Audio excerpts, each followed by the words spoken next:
இருளான நேரத்தில் ஒரு இருள் சூழ்ந்த நிலையில் ஒரு கருப்பு எறும்பு ஒரு இருளான பாறையின் மீது ஊர்ந்து சென்றால் அந்த எறும்பை இறைவன் கண்காணிக்கிறான். அது நடக்கக்கூடிய சப்தத்தை இறைவன் கேட்கிறான். அது உள்ளத்தில் எண்ணக்கூடிய எண்ணத்தை இறைவன் அறிகிறான். அதனுடைய உணவையும் அவன் தயாரித்து வைக்க மறக்கவில்லை. இப்படி ஒரு சின்ன ஜீவராசியையே இந்த பிரபஞ்சத்தில் இறைவன் மறக்காத போது என்னையும் உங்களையும், என் நிலையையும் உங்கள் நிலையையும் இறைவன் மறப்பானா? இறைவன் ஒருபோதும் நம்மை மறப்பதில்லை. எத்துணை வாசல்கள் அடைக்கப்பட்டாலும் அந்த 1000 அடைக்கப்பட்ட வாசல்களை தாண்டியும் அவன் உதவி செய்ய நாடினால் உதவி செய்வான். ஆனால் 2 கேள்விகளுக்கு இந்த மனிதன் பதிலை அறிய முடியாது. அது எப்போது, எப்படி?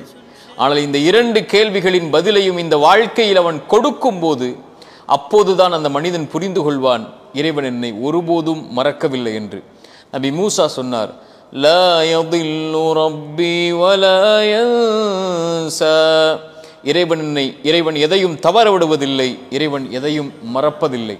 என் உள்ளத்தின் ஆழத்தில் ஒளிந்திருக்கும் கவலைகளையும், என் கண்கள் வடிக்கும் கண்ணீரின் துளிகளையும், என் இதய துடிப்பு எப்போது என் வாழ்வில் இந்த பிரச்சனையில் இருந்து வழிபிறக்கும் என்ற கேள்வியையும் இறைவன் ஒருபோதும் மறப்பதில்லை. இறைவன் ஒருபோதும் தவற விடுவதில்லை. உள்ளத்தின் ஆழத்தில் பதிய வையுங்கள், இறைவன் ஒருபோதும் நம்மை மறக்கவில்லை.